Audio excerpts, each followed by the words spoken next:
Recordings. Yeah. Let the church say amen. Amen.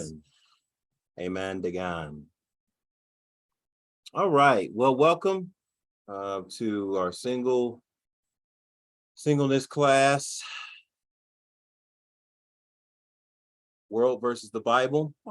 We are going to start off with a short clip. It's only about 30 seconds that I want to play of this.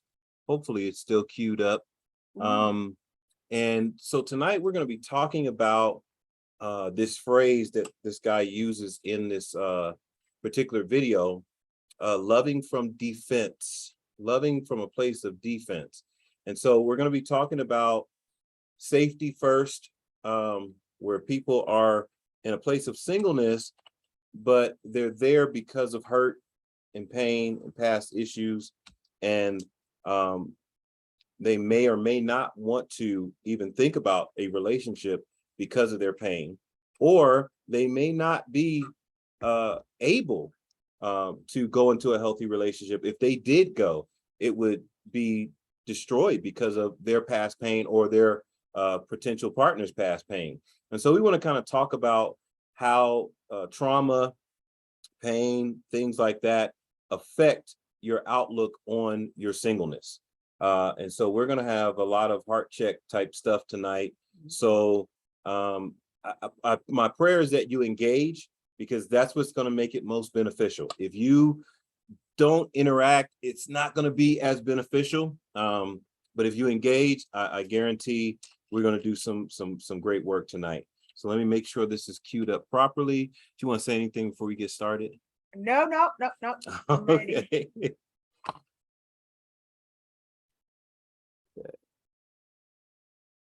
A little bit of both, yeah, it's like. Okay, so let me pause that, make sure my sound is being shared, because I don't think I did that. Share sound. All right. Give me a thumbs up if you can hear this. Been here, I've been here 25 years, so it's just, you know everybody, and then it's just like, everybody know everybody. Baby mamas too. Baby mamas? Yeah, man. You gotta get nothing against the baby mamas though. We love.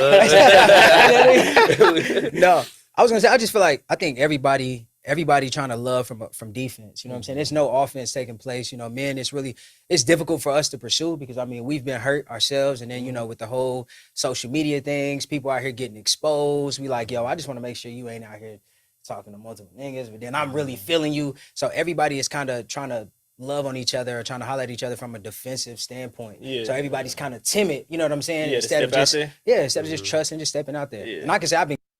Okay. So I preference this. This is a Black Love channel, O'Day, sorry, to Black Love. Not OD, O'Day, right? An O'Day, Ode or O'Day, Ode. I guess you would say Ode to Black Love, right? And so this particular channel, they talk about singleness, marriage, all kinds of stuff.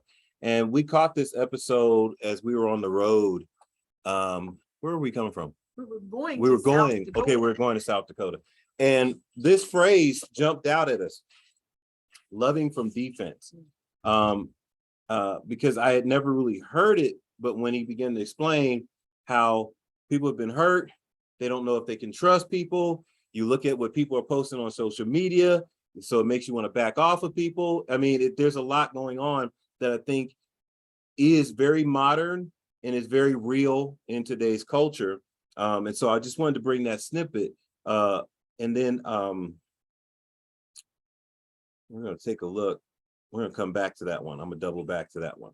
I wanted to bring this up. Can everybody see this full picture? Thumbs up if you can see this full picture. Okay. All right. So in light of, well, you can, yeah. In light of the comment of, loving from defense, some of that defense is because of things that have happened. And so I want you to look at these, and I'm not going to describe them. I want you to look at them and pick the one that you can describe and then talk about it, because I want this to connect to the person, and the people that it connects with, it's going to connect with them. And I want you to talk about it from the standpoint of how it affects your thoughts about relationships, you know. And so you want to kind of think, how would that affect me, or how has it affected me? You know, how does it cause me to think about even stepping out of my box, you know, to even pursue anything? Because here's why I'm asking this question. I'm posing this because I don't want people to be single because of trauma and hurt. If you're single, you want to be single because that's where you want to be. You don't want it to be, you don't want it to be something where this trauma is what's keeping me there. Okay. And so something on here is going to jump out at you, and I'm not going to describe what they are, because you're going to be able to describe it when you look at it. So as you're looking at it, and I'm going to close some of this so my people in the room can see some of this. Okay. Uh-oh, it moved on me. Yeah. All right, there we go. Okay. So anybody see anything that jumps out at you? Shoot a hand up. I have one. Tierra's got one. Amelia can go first. Oh, go ahead. Okay. The heart with the knife in the back, or stabbed in it. From my perspective, it's one of those that being hurt so many times, it's kind of like they basically stabbed you several times, because you put your trust, you put your all, you put everything into them for them to turn around and stab you. Yeah. And it's like, how do I move on from that? How do I learn that it's okay to move on again, and to trust people, and to let them have my heart again? Beautiful. Without being scared to be stopped. Thank you. Thank you so much for sharing and jumping out there. Thank you so much. Tierra? The one that I saw first is the woman in the dress with the hands all over her. Yes. Uh-huh. That one speaks to me about abuse, Mhm. or like experiences of people unwanted or Yeah. unconsensual touch. Yeah. And I think that one's a deep one, because it makes people feel like they can't speak up for themselves, like they don't have a right to speak up for themselves. And it gives this expectation of like that people are really only interested in taking advantage of you or hurting you. And that makes it difficult to be vulnerable with people, or to invest in being vulnerable. It kind of limits how you see yourself, value yourself. So yeah, that was the first one that stood out to me. Thank you. Thank you for sharing. Who is next, April or Maya? You guys thumb wrestle for it. Maya. Okay. One that stood out to me was the one of the guy sitting in front of like the computer screen. That one stood out to me because it's kind of like a self-esteem thing. Being emotionally and mentally abused by someone that you thought loved you, but then came back and in a way lowered your self-esteem, lower how you saw yourself, made you kind of like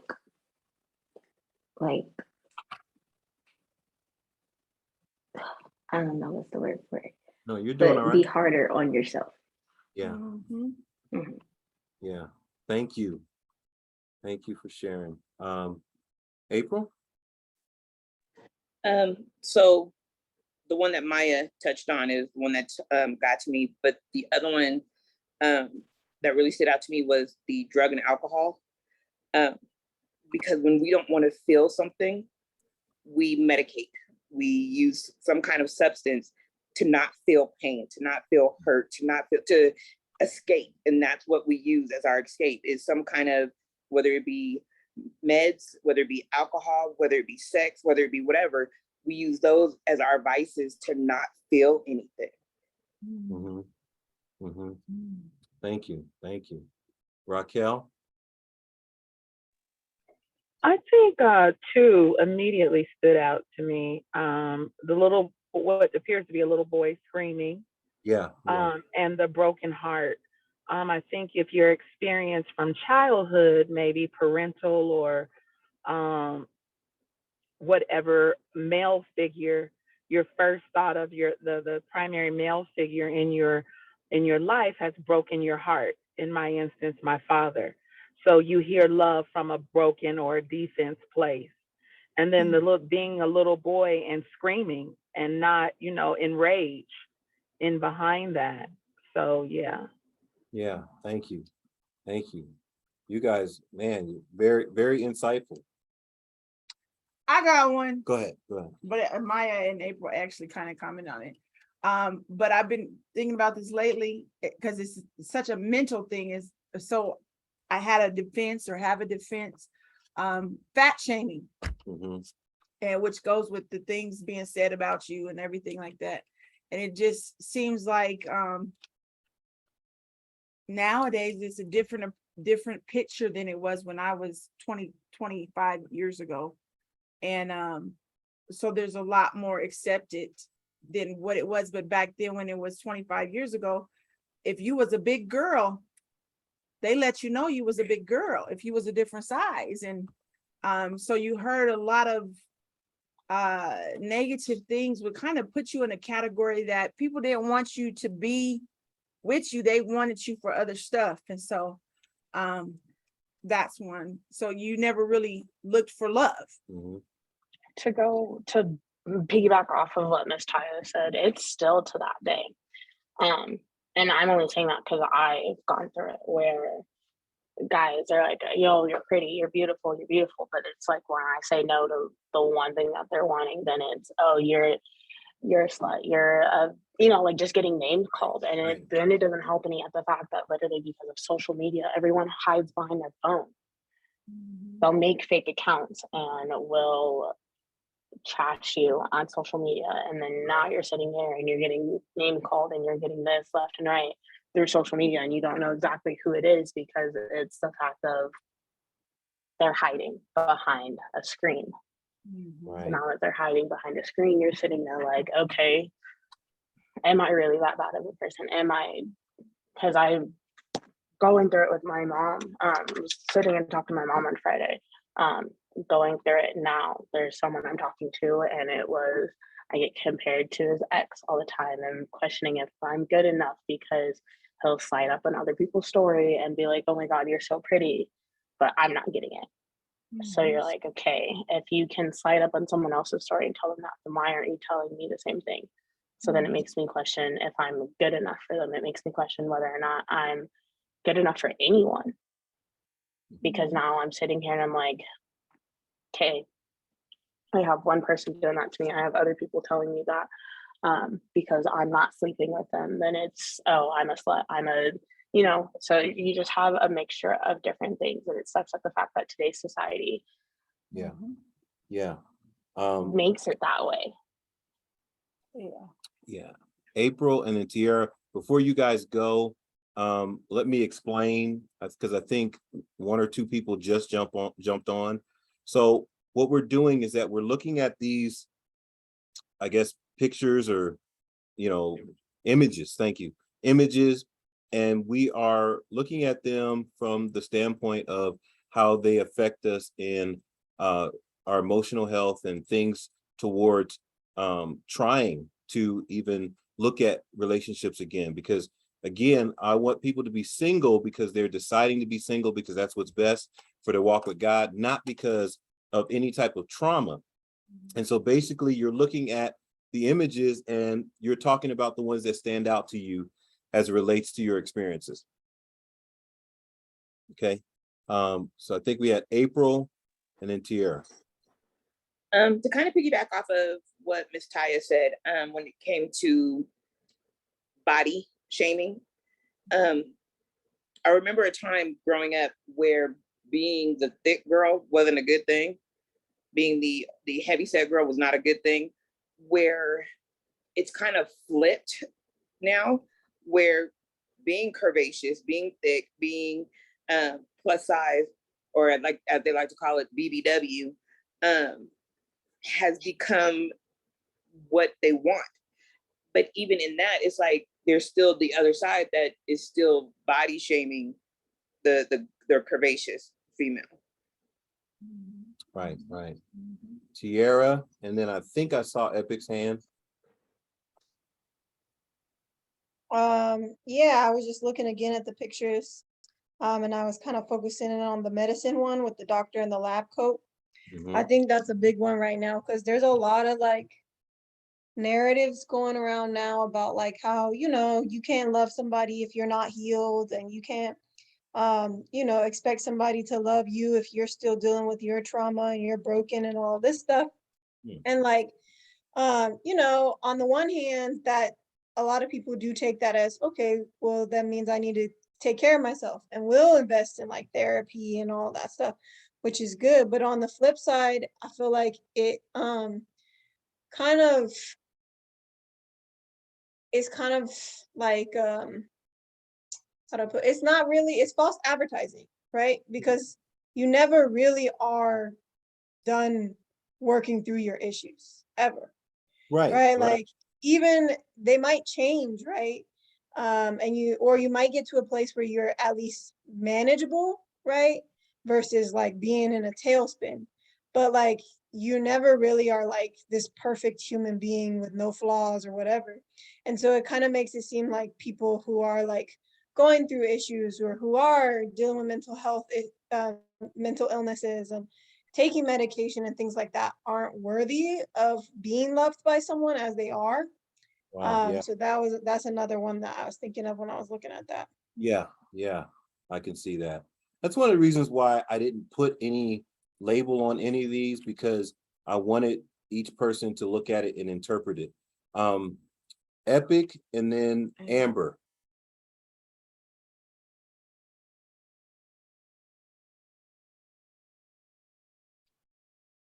Oh, maybe she's gone.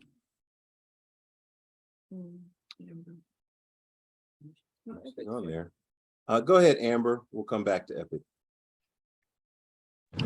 Well, for me right now, the picture with the young man or boy looking at his computer with all of those labels, ugly, idiot, etc. I don't know, like that spoke to me because it's not necessarily that, like, for me right now, I'm going through that, not so much the sense of like people are coming at me through the internet saying whatever about me. It's more so my own thoughts and insecurities and comparing myself to just other things that are out there. And there's so much, it's just an overload. And so I feel like there's an indirect,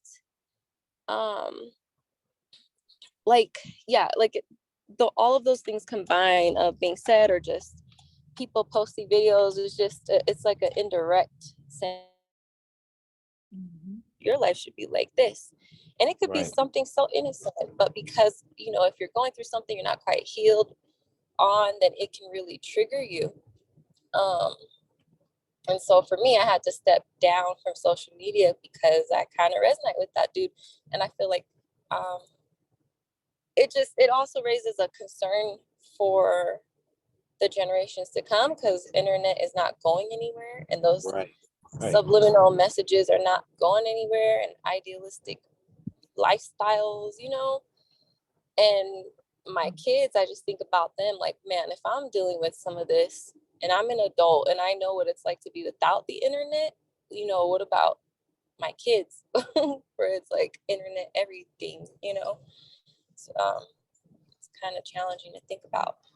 Yeah, that's good. I mean, I do have a question. You guys are doing an amazing job. Taya, what you say? How many have actually heard that particular term of love from defense, or is this a new term? Where have you heard or about it, or maybe you've heard something, a version of that? Yeah. Repeat that again. So how many have heard a term or some version of this term of loving from defense, a defensive posture, safety first? You're protecting yourself You know, I don't know how, you know, however you've heard it said. So those are hands up. Did you want to comment on it, or are you just saying, yes, I've heard a version of it? Just saying that I've heard it. yes, I've Okay. heard a version. And what was the version? Give me what you guys have heard.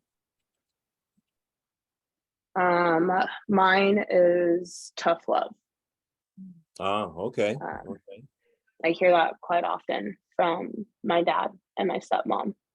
I hear that they love me, but I'm getting tough love.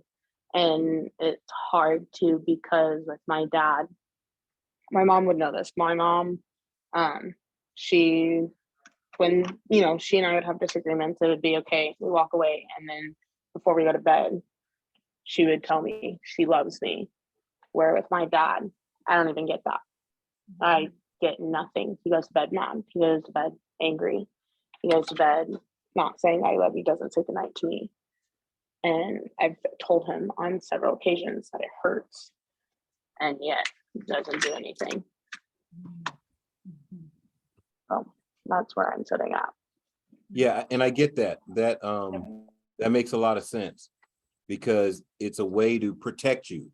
It's a way so that you'll be tougher when you go out there and nobody will take advantage of you. And it really does put you in a place of defense.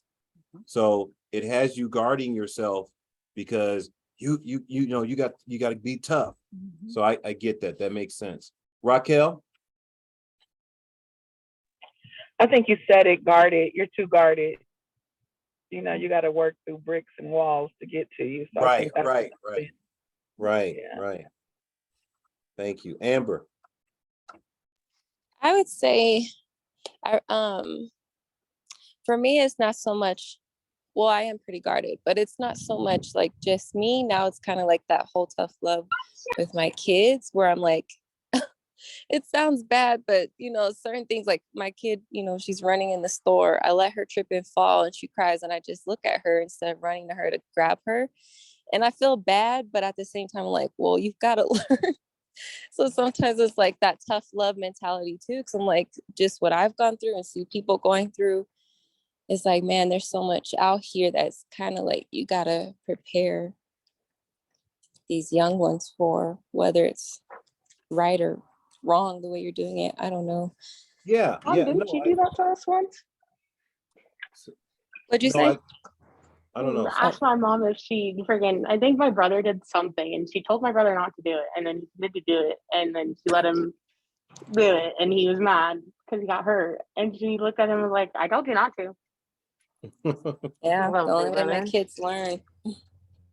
Yeah, I think, I like you said, I think you have to balance that, because you don't want them to grow up and this is why they're struggling to connect, or this is why they're struggling to have healthy relationships. And so I do think I get what you guys are saying. You know, you just want to balance it. Tierra, and then looks like April. Yeah, I've heard it a lot. I'm not really in the same context that a lot of you all are talking about, because Right. to me, I feel like that's different. Like that's more of a way of finding out how to build healthy resilience. But this kind of like loving from a place of defense is more like a person who refuses to be vulnerable. Yeah. Right, as like they'll say it a lot of like, oh well, even though you're in relationships and stuff, your heart is cold, right? They'll be like, oh, you know, I've heard the phrase like her legs were open but her heart was closed, like that kind of stuff of like, oh well, yeah, you be willing to jump in a relationship with somebody, but you're not actually gonna get and be vulnerable with them or actually put your heart into it. It's just like, I just need this fling for a moment. So that kind of stuff of like not really letting yourself go in that sense, to be authentic and to be genuine with a person because of past hurt or because of fear of future hurt. Yeah, that's kind of where I'm going with this. Even though I can understand what they're saying, that's kind of where we're going. April? What I've heard, not from a place of defense, but I've heard being emotionally unavailable. Okay. Because I'm guarded, because I am trying to protect myself, trying to protect my kids, I'm in that protective mode, or I'm in that mode of not wanting to let anybody in. It's you're emotionally unavailable. You are, I'm trying to show you love, I'm trying to give you love, but because you've been hurt so much, you won't allow me to love you the way you deserve to be loved, because you're emotionally unavailable. Right. And I've even heard it from a guy that I was talking to, that he gives himself a time frame where he's like, my relationship lasts 5 years. If within that 5 years we don't do whatever, then he cuts it off. And that's the limit that he gives himself, because of that loving from a place of defense. Yeah. Yeah, that makes sense. And I think we have to really explore this. There's let's see, there's a couple of people that just joined. The stigmatism is a lot, that this is a more geared toward men, right? Is the stigmatism, but we're seeing some of it happen now with women, with a lot of the changes and things going on. But a lot of times people say that this is really heavy with men. So I wanted to ask our lovely two men that we have here, what do they think? Is that something that they encounter or have heard is from men a lot?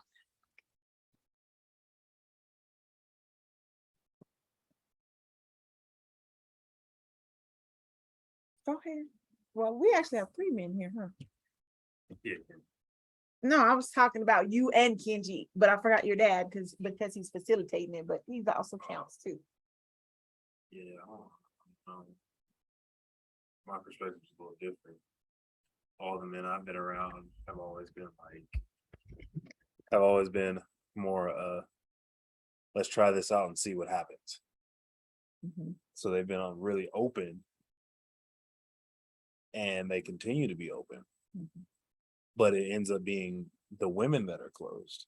And so they try to be open, and they're like, I'm giving everything I got, but you ain't reciprocating nothing. So that's kind of the situations that I've seen in my experiences. So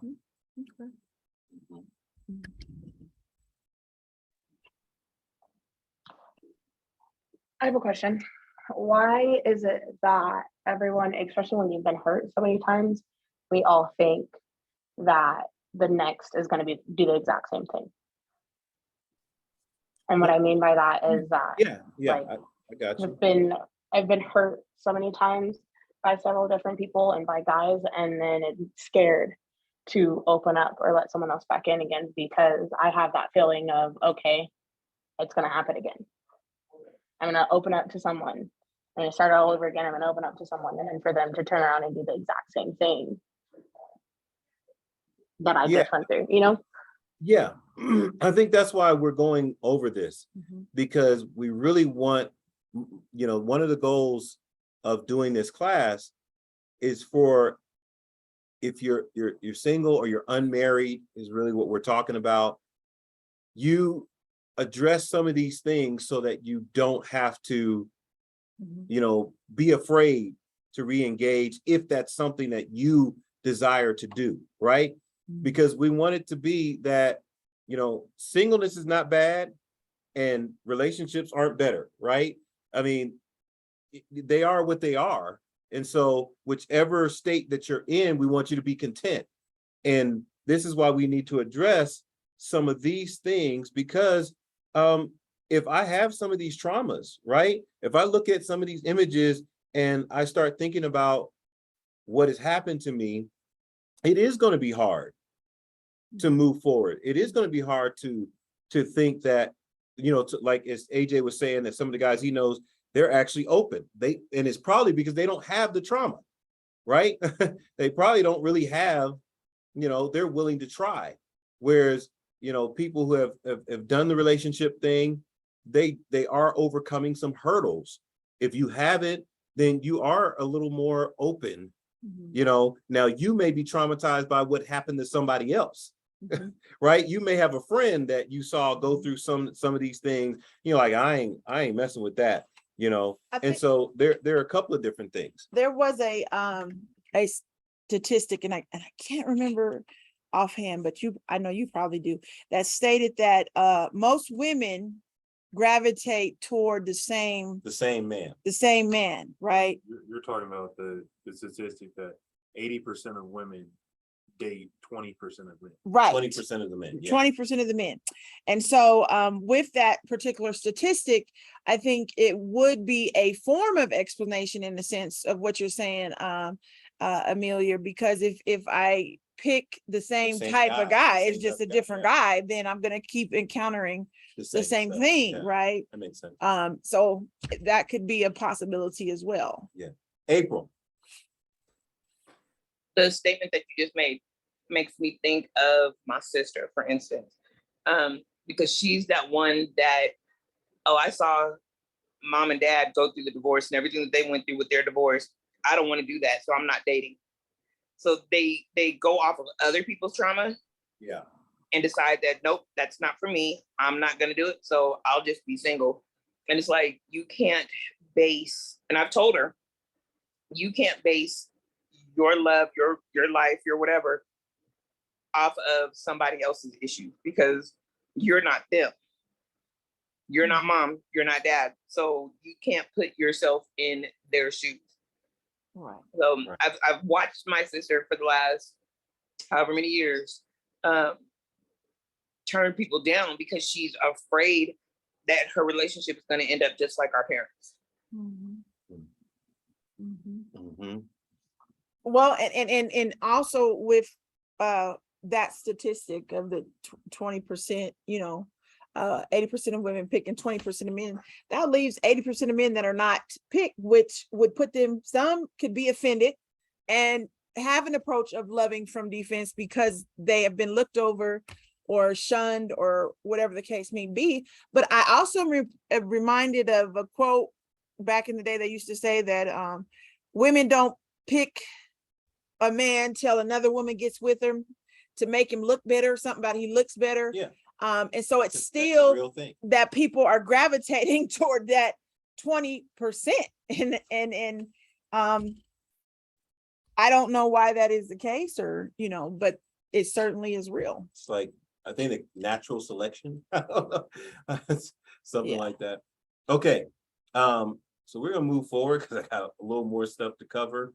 For those that just joined us, what we did, we just went through kind of an exercise where we looked at the images, and based upon the images, we talked about the traumas that may affect us in thinking about engaging in a relationship, or why we are, staying single right now because of one of these things. And I didn't label them. I just let you look at them and you pick out the one that speaks to you.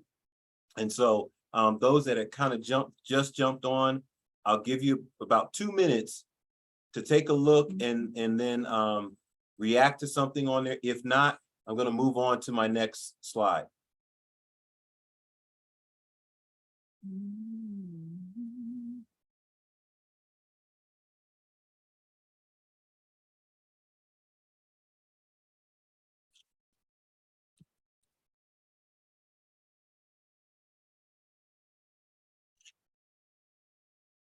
Nobody? Okay, I'm gonna move forward. All right.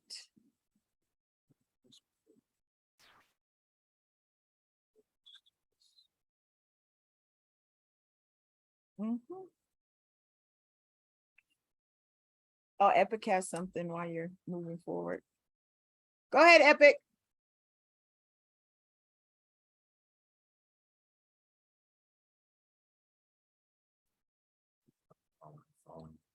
Oh. Epic, were you going to share something? What's going on? All right. Okay. Give me a thumbs up when you hear this. So how many have heard this terminology, narcissist? Pretty sure everybody's heard that.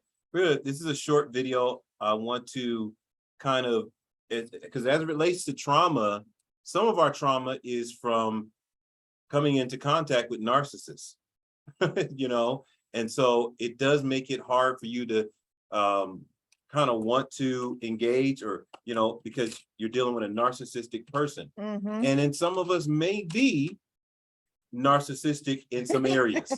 And so I want us to watch this, and then we'll have a short discussion about it. Okay.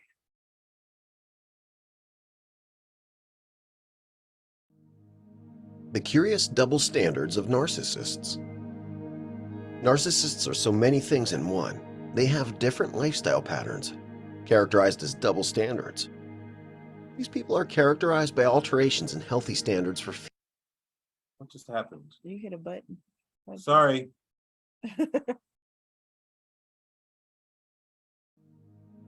The curious double standards of narcissists. Narcissists are so many things in one. They have different lifestyle patterns, characterized as double standards. These people are characterized by alterations in healthy standards for feeling, thinking, and relating. One of the most distinguished alterations among narcissists is a prevalent set of double standards and paradoxes. Here are some of those double standards. Number 1, magnificent but brittle. Narcissists live a life of magnificence. They present themselves as capable of doing all things, and that no one can compare to them. They believe that they're entitled to everything, and therefore they do not have to work for anything, but get everything they want on a platter. But even with this magnificent attitude, they're hypersensitive, getting angry and mad at the slightest sight of criticism or provocation. When they don't get their way or become the center of attention, they begin to sulk and lash out like children. Number 2, antagonistic, yet angry at questions or opposition. Narcissists believe that they can do whatever they like and get away with it. They think they're the only ones that have the right to say no to someone's request. But if someone else says no to their request, they get angry, and you automatically become their enemy. They like to question authorities, but they never want to be questioned by anyone if they're in charge. What they say stands, and no one has the right to go against it. And if you try to go against them, then they automatically go nuclear on you and might even personally attack you to challenge them. Number 3, desperate to be heard but never listening. Because they're always looking for people to approve and help with their self-glory, they're still desperate to be heard. They're ready to do anything and go to any length to make sure that they're listened to. They desperately want people to sing their praises and talk about them all the time. And they don't care if what you say is good or bad. They want to be the center of attention. But if you need the narcissist to listen to you, they are never there for people who need them. They always want people to listen to them, but they never want to listen to anyone. Number 4, emotionally entitled, yet uncaring about others' feelings. Narcissists expect other people to hold them dear at heart. They expect people to hold their feelings as sacred and above everything. When they need it, they expect everyone to be on their toes and that the problem's solved. Yet when other people are in need, the narcissist is emotionally unavailable. The narcissist makes sure that emotions of others are ridiculed and ignored. They behave as if they do not know what they're doing, even when the consequences of the actions are spelled out to them. Number 5, quick to blame, yet reluctant to do their part. Narcissists are very quick in passing blames to other people. They do not care who's at fault because of the narcissist. They're always perfect and never at fault, so they always push the blame to someone else. Even if they fail, they attribute it to be the fault of someone else. Yet narcissists seem reluctant to admit their part and rarely say sorry or "I'm wrong." So what's your opinion about this? I hope you enjoyed watching this cool video, and if you have something on your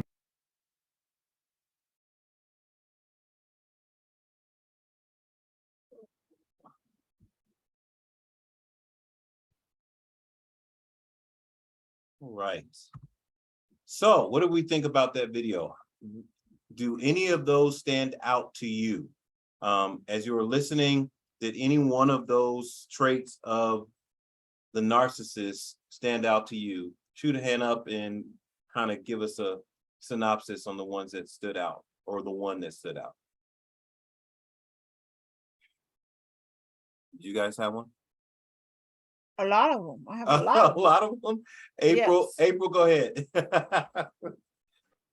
I think the one that stood out to me the most, because there was an individual in my life that, or was in my life, that I've dealt with this with him,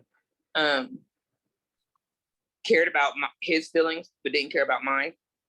So every time we were on the phone with each other, it was always what was going on with him. It was always about what he's dealing with and what his life is about. But when it came time to let me vent, it was all of a sudden he had to go. Yeah, It was all of a sudden we have to cut the conversation short. But I've listened for 45 minutes about you, but when I need 2 seconds to vent, oh, I gotta go. Yes. Ty, you said you had a couple. I think I had a big question, because I'm listening to their description of narcissism, and it made me think that to be classified as a narcissist, do you have to be all of those? Because what if some people have one or maybe two traits? And so it's not that they're a narcissist, but they may have some narcissism traits. Yeah. And so it did make me think about that, because I feel like I know almost everybody in my life has at least one or two narcissistic traits, right? That to me would go back again to also, when you're dealing with people and there are people in your life that you love, would go back to loving from defense. Part of the reason people love from defense is because they've had to deal with someone who is has narcissism or is a narcissist, or they themselves need to protect themselves from that, or because of it, it makes them to be on defense. But it really made me think about children, right? Because a lot of those particular qualities I saw in some of my nieces or nephews or whatever the case may be. And it makes me think that as adults, people entering into relationships with the opposite, as far as love relationships, carry these immature behaviors. And that's what really is at the basis of some of their narcissistic ways, because they've never really grown out of this immaturity. Yeah, no, that's good. That's good assessment. Anybody else? Anything on there jumped out at you that you want to share or talk about or comment on?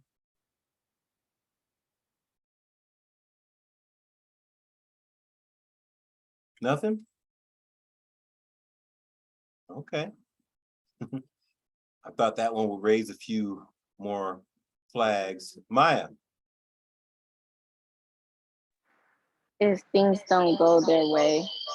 So why are you so close?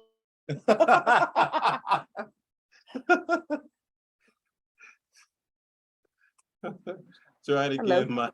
Yeah. There we go. Okay. If things don't go their way, they kind of like throw a fit, or it's always an issue. If something they want to do doesn't happen, or what they think doesn't happen, like that stood out to me, because I've seen a lot of people deal with. I have to deal with that, where it's like, you know what, okay, we can do it because you're throwing this big of a fit about it.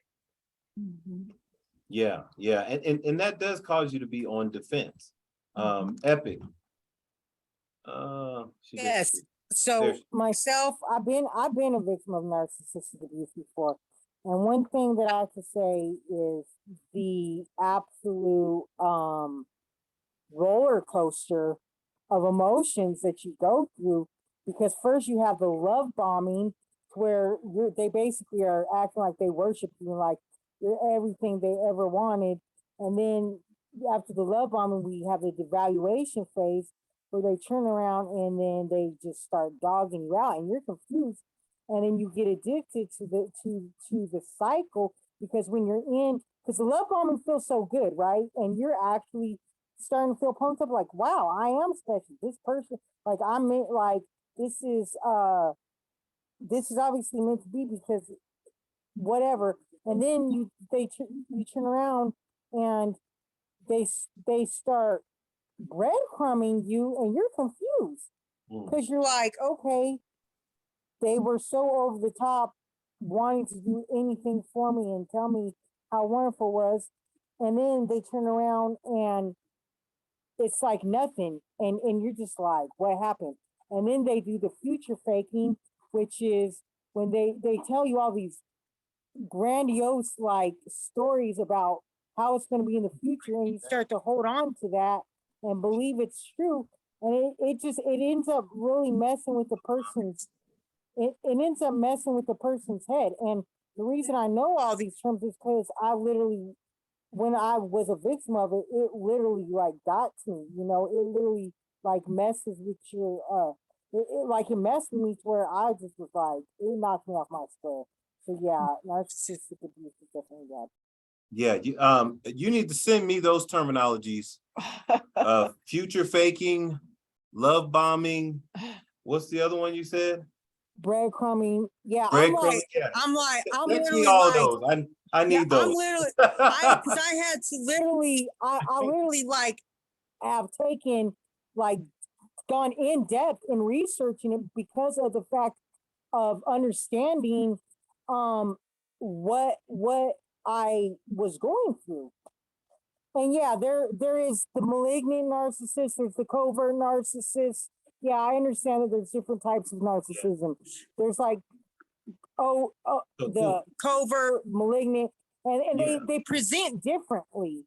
So Epic, I need you to send me those terms because I never heard none of those terms. Okay. So just send them to me. Send them to me. All right.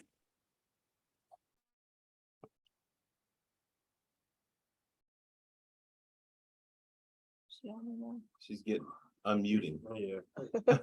Like, how do I unmute?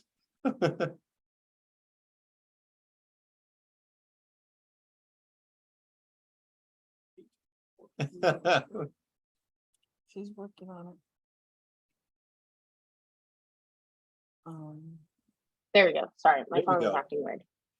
To piggyback off of what Maya was saying, when it comes to the fact that they get upset, it's like the whole thing of you don't do what they want you to do, then it's you're the bad guy. You're the one that's getting accused for things. You're the one that's going, oh yeah, hey, I'm not, and it sucks because it's like the whole thing of I'm here to be in your corner, I'm here to listen, I'm here for everything else, but just because you're not getting the answer you're wanting, then it's an issue. So I have a question. And this is like just a random question. Is it a narcissistic viewpoint if we're going on a date and I expect the other person, if I'm a female, I expect the male to pay, or I expect the other person? Is that a narcissistic viewpoint? Or is that a sexist? Not necessarily. Okay. It's kind of cultural. Okay. And it depends on the person because it can be, right? It does have the potential to be, but I think it's more cultural, so I think it depends on the person. Would you guys say that? Because the person could be being narcissistic, right? April. I think it depends. I would have to agree with you because I think it depends on the person. Because I know for me, if I ask you out, I'm gonna pay. But if someone asks me out, then it's the concept or the idea that you're paying because you're the one that said, hey, can I take you out? So it all just depends on the person. And like I said, it's a cultural thing. Yeah. Because there are some people that are being narcissistic when they have that expectation. So Maya. I agree with what she said. I think it's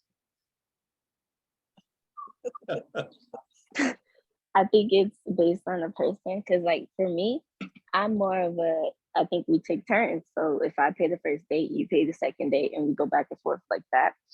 But it's also a thing of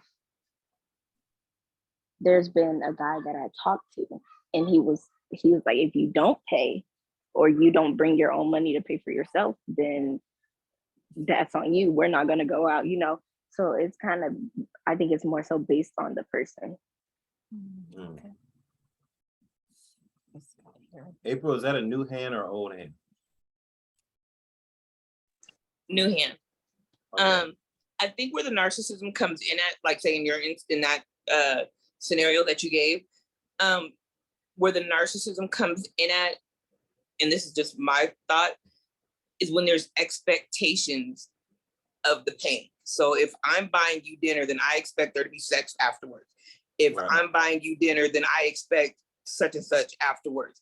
If I'm buying, or if I'm taking you out, then I'm expecting this. So I think that's where the narcissism comes in at, in those type of situations. Okay, gotcha. I see that.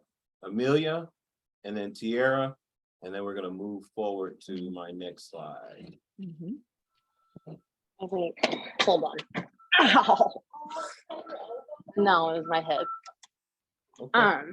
I think that it's one of those that you also have to look at. There are some people that be like, oh yeah, hey, I got the next check. Because I'm one of those that I'll take turns with someone. But the guy I'm talking to is like, nope, it's on me. Don't stress about it. It's on me. It's on me. It's on me.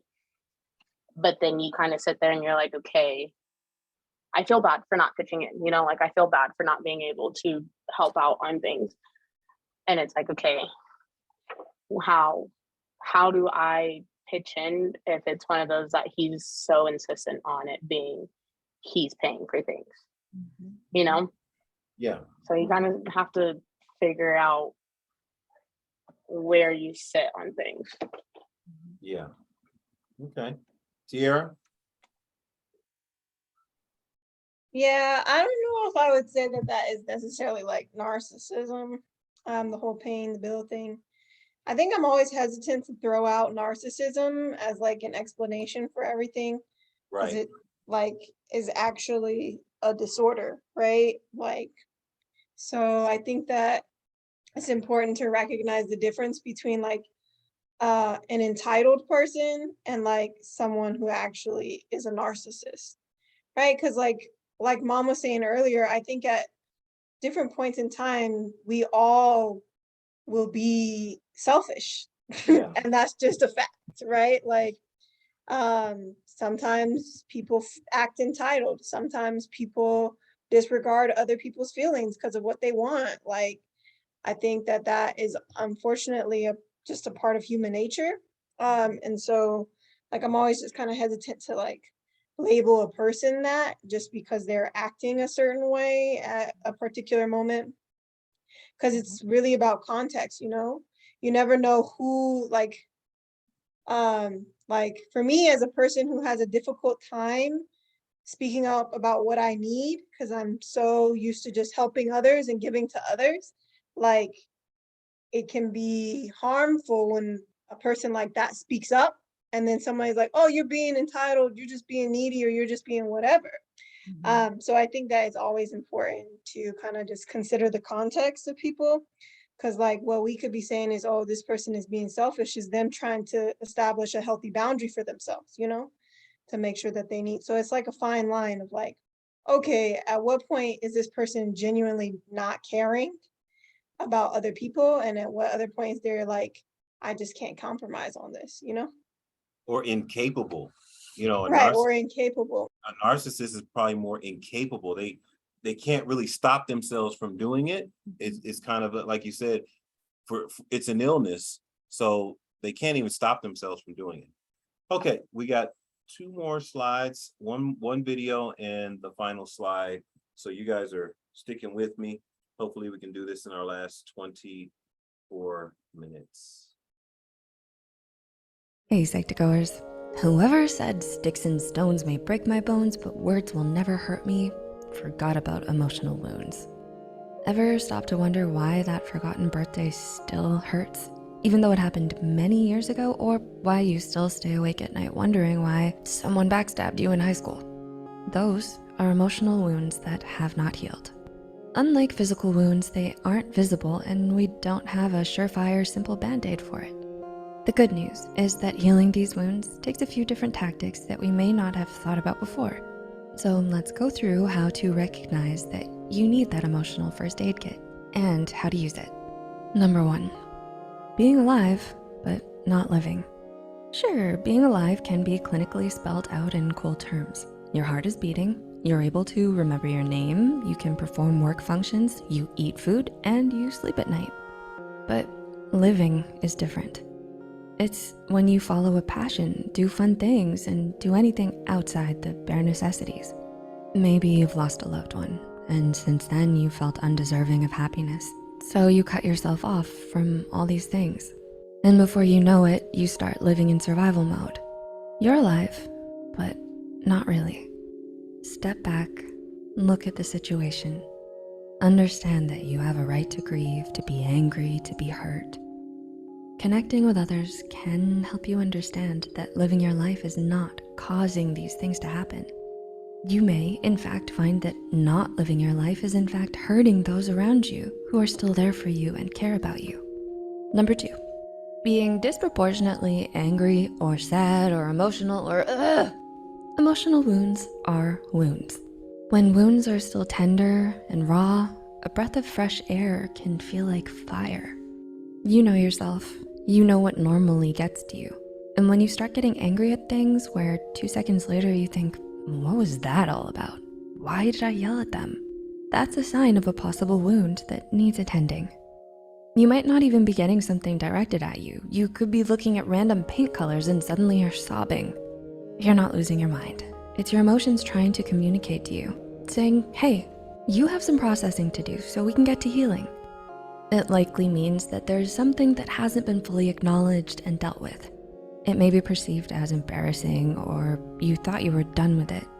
But if you're still emotionally everywhere, perhaps it's time to take a second look and acknowledge these emotions. Number 3, you can't stop replaying the situation over and over. Admitting the situation and talking about it is good. You have to admit that it's there for it to be healed. But if you keep talking about it without direction or purpose and on repeat, it's gone from helpful to harmful. So when talking about the situation or assessing it, always ask yourself, what am I getting out of talking about it? Is there something I still don't understand that will help me move to the next step? And ask yourself honestly if you're repeating things because you're denying what you already know, but hoping to get a different answer. This is not closing a wound. It's reopening it and undoing all the hard work you've done before. Number 4, self-growth stunted by fear. Part of living or experiencing life is continuing to grow. Learn and reach out. Being hurt emotionally can make you hyper-aware of other intense emotional opportunities. For example, if you were in a harmful relationship, you may stop getting into relationships where you feel deep emotions. But you're robbing yourself of the life you deserve if you do this. You deserve to learn and grow despite the ups and downs that have come. It's normal to fear the unknown and the what if, but having the courage to grow anyhow is worth it. We're not saying don't fear, because that's inhuman. It's how you deal with it that matters. Understand your fear and recognize that the bad thing is not the only option that will happen. Recall, remember, and recognize all the factors that are on your side. Realize that these factors exert just as strong a force as anything else. Do what you need to give yourself the best chances possible. It could be having a backup plan, or it could be a different approach from the one taken before, but you can do this. And number 5, sleep schedule. What sleep schedule? Have you been losing sleep? Even when you haven't been downing caffeine or stay awake meds? If so, something is going on emotionally. Ironically, getting good sleep is one of the things that will assist with healing that wound. So, tackle this by getting yourself an honest-to-goodness routine. That's right, sleep prep. Here are a few suggestions to get you started making your own personalized routine. No food or electronics 1 hour before your goal sleep time. Meditate to calm and quiet your mind. Sip some warm tea with natural calming agents like chamomile. Sleep helps your whole you recoup. Persistence and courage are required to heal emotional trauma. Many of us can agree that emotional trauma cuts deeper and lasts longer than most physical injuries. With something so complex, it's easy to feel like we have no choice but to hurt forever. But that's not true. If we can choose to put in the time and the effort, we can choose to heal, and we don't have to do it alone. To navigate this journey, it's normal and even encouraged to speak to the guidance of a seasoned professional. You are worth the time and effort. Don't rob yourself of the best life you could live. How do these points resonate with you? Please feel free to comment and discuss any methods you've tried or things you're puzzling over. Thanks so much for watching.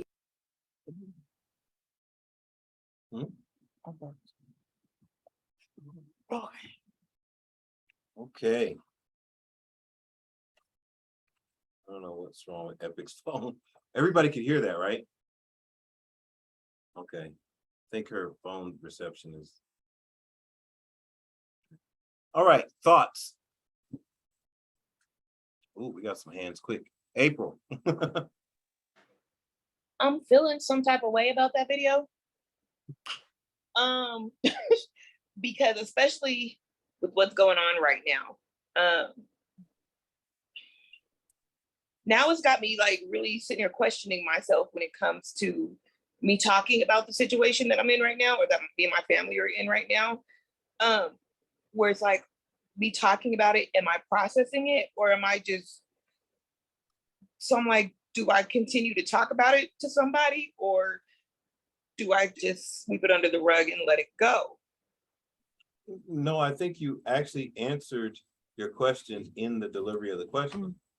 You have to process it. You can't just vent, right? If we're just venting, then we're just reliving the trauma, right? We're just living it over and over again. You want to actually process it when you're talking about it. Right, because I know, I'm sorry, I didn't mean to cut you off. Go ahead.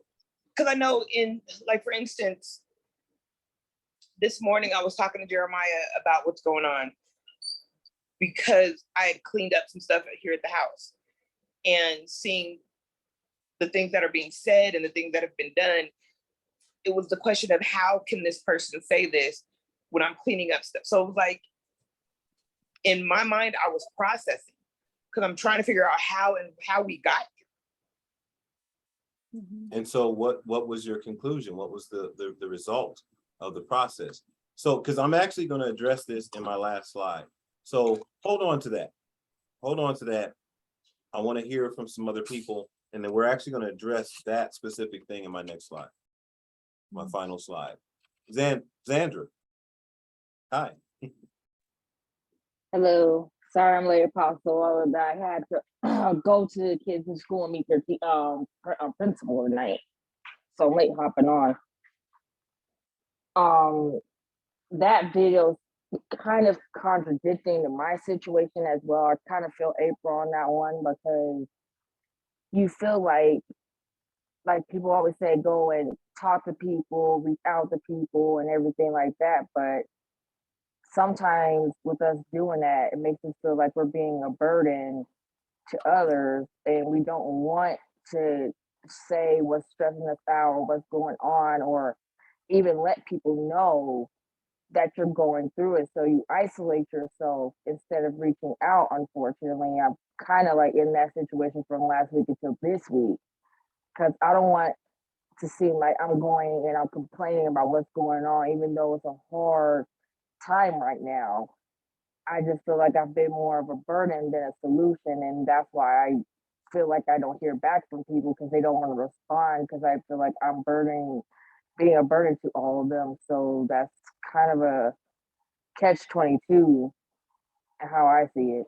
Well, yeah, and I'll tell you kind of the same thing that I said with April, and we'll address this fully on the next slide. But I will say, if we're just venting and we're not, getting resolution, we're not looking to solve the problem or even listen to, advice to solve the problem, people will get burnt out from hearing the same problem over and over and over again. Not saying that that's what you're doing, but that's an issue when people hear the same over and over again, and I think it talked about that in the video. You just keep talking about the same thing over and over and over again, and not processing it and looking for an answer. So, but we will address that. Amelia and then Taya.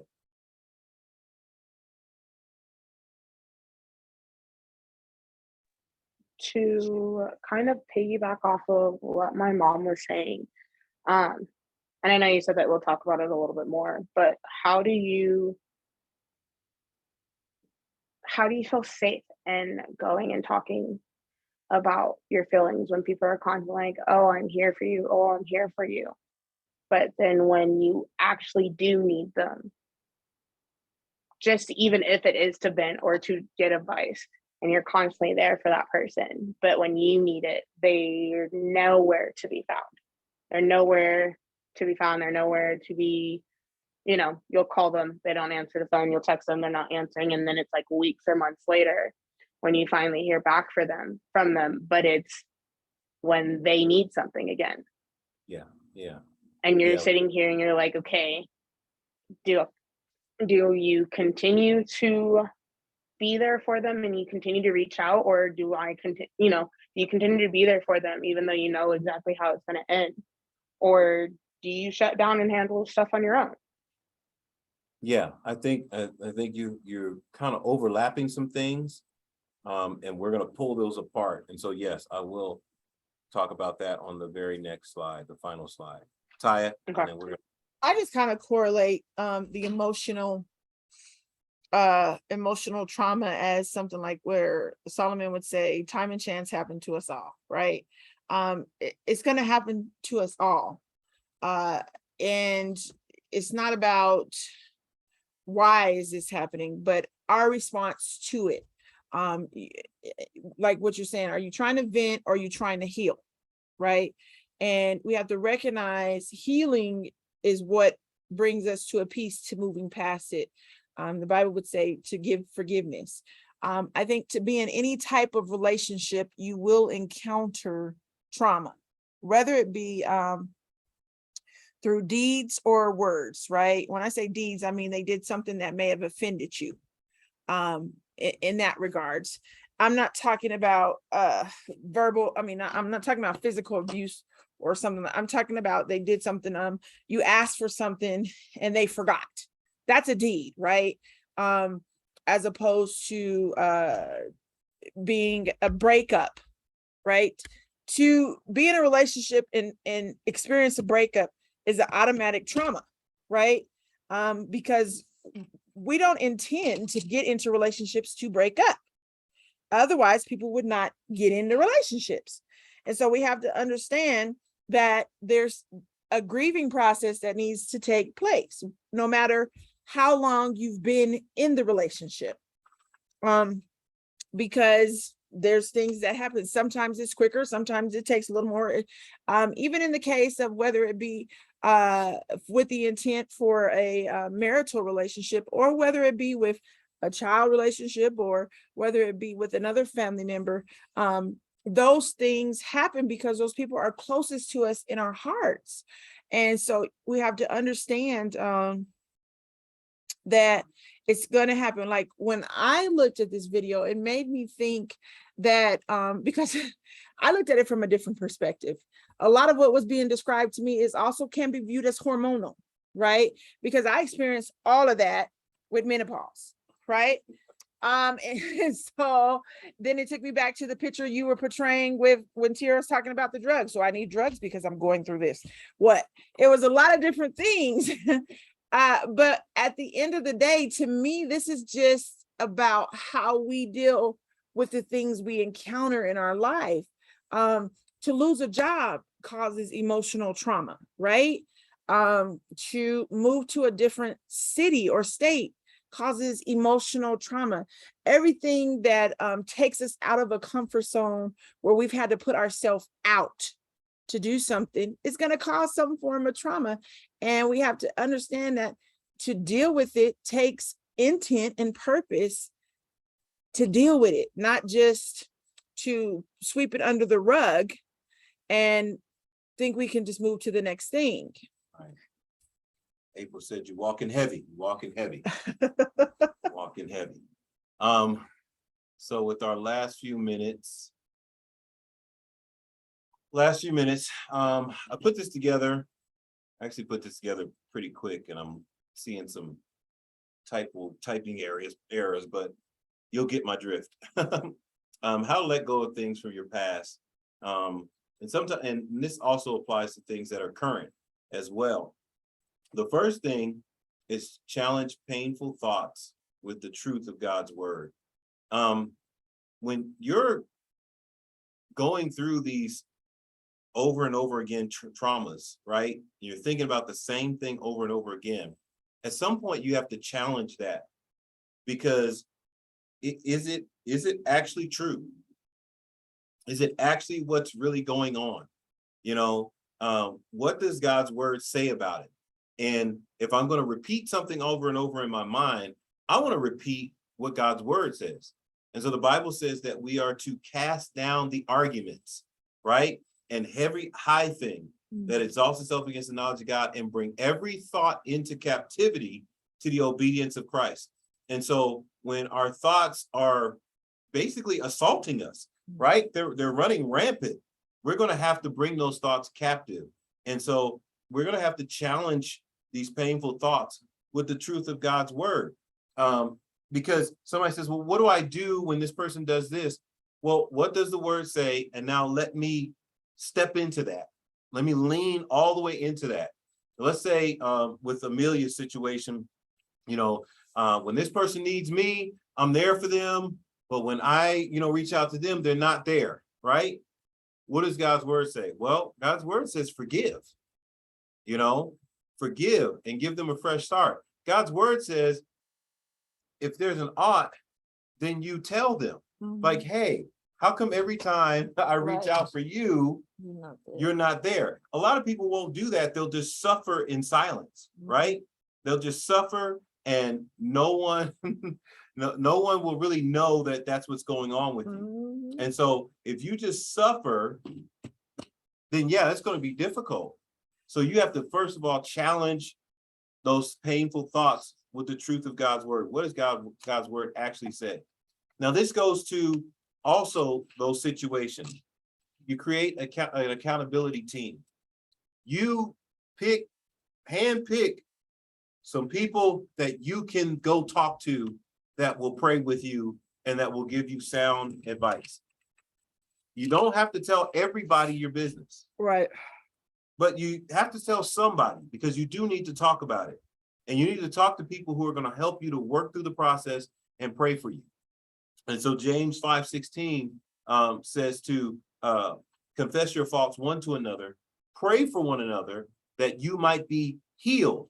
And so they're going to be praying for you for your healing, right? Let's see. But even when you call people out on that, they want to make it seem like you have rules. So how do you handle that? You go create your accountability team. Get you a circle of people that you can talk to, because obviously whoever you're talking to, you can't talk to. So don't, create that accountability team of people that are spiritual and are going to speak the truth to you, and that are going to be level-headed and be ready to receive. Don't just vent, be ready to actually implement what's being said to you. A lot of times people will get frustrated with people because you'll give them information and they'll come back to you and talk to you next week about the same thing. Like, well, did you do what I asked? Well, I didn't think it was going to work. It's like, well, you're going to come back to me with the same thing over and over again.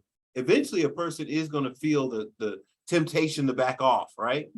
But if you get you an accountability team, some people that you can trust, that will pray with you, that will tell you the truth in love, then that's all you need. You don't need to go to people who are unreliable, because all you're going to do is you're going to have bad feelings towards them, and you're going to have more to forgive them for. Why put a person in a position where you got to keep forgiving them? Sometimes we're creating the scenario that causes us to have to forgive. So once you realize that this person's unreliable in this area, stop taking that information to them take it to your accountability team, the people that you have placed in your life that you know will pray with you, you know will speak the truth in love, you know will keep you accountable. I felt that all the way. Mhm. Okay. Amen. Amen. Move this over. Stay focused on grabbing a hold of Christ. Stay focused on grabbing a hold of Christ. And this comes from Philippians chapter 3, verses 12 through 13, where Paul talks about apprehending Christ the way that Christ has apprehended him, grabbing a hold of Christ the way Christ is grabbing a hold of him, and forgetting the things that are behind him and reaching forth to what's in front of him. A lot of times we're looking for God to intervene instead of looking to stay tight in relationship with God. You know, a lot of times we'll sit and we'll suffer, and the Lord is saying, come to me. And we'll just sit and suffer, right? We'll just sit and go through. I don't know if you've ever been like that, where you're in a situation, it doesn't seem like there's any way out, and you just sit and think about the situation to the point where, yeah, it does keep you up at night. That is all that you talk about. It does have you stressed out, and you're not really staying focused on grabbing a hold to Christ, getting him the way he has you, really connecting with the Lord. Because if you connect with the Lord, you'll find comfort in him that you could never find in any person around you, because the people around you are probably struggling too, you know? And so we're all grabbing a hold of Christ, right? Mm-hmm. Okay. Any questions before I move forward? I only have about 2 minutes, and I'm pretty sure you've already been reading the ones that are on the screen. Are there any questions or comments about the ones that are on the screen? Any ones that you want me to talk about specifically? April. I'm laughing because I was almost there. Can you go over be angry but do not sin? Because when all of that went down, I saw myself with hands around people's necks. Yes. But I kept telling myself, it's okay to be angry, but don't let your anger lead you to sin. Yeah. And I think you did the right thing, you know, because being angry is handling the situation. When you feel there's an injustice, it is not wrong to be angry about that. You know, it's not wrong to have an emotion about that. I think they said it in the video. Allow yourself to be angry or sad or whatever it is, because if you hold back those emotions, it's either going to be bad for you or bad for somebody else. But if you learn to speak the truth, like, hey, I am not liking what's going on right now. And maybe, like you said, I'm going to step over here, you know, because right now I don't want to do anything wrong here. And that passage is supposed to be Ephesians chapter 4, verses 26 through 27, instead of just Ephesians 26 through 27. It's Ephesians chapter 4, 26 through 27. And so, yes, being angry but not sinning is a skill that everybody should work on as much as possible, because there are so many things in life that are not going to go your way. And usually our number one reaction is to be angry. Then we, you know, our anger turns into sadness or something to that nature, you know. So I think being angry is something that you do have to make sure that you know how to do. You know how to be angry, but not, like you said, choke people out, cuss people out, you know, go off, you know, however we describe it. But we do need to deal with situations. And sometimes anger is a great motivator. It just has to be, it has to be tempered with self-control. Okay. Well, it's 8:31. You guys were awesome tonight. There was a lot of information talked about, and your engagement made this go very well. Next week is the final class? No, there's 2 weeks. Is it 1 week Is or there? 2 weeks? I don't know. Because we missed last week.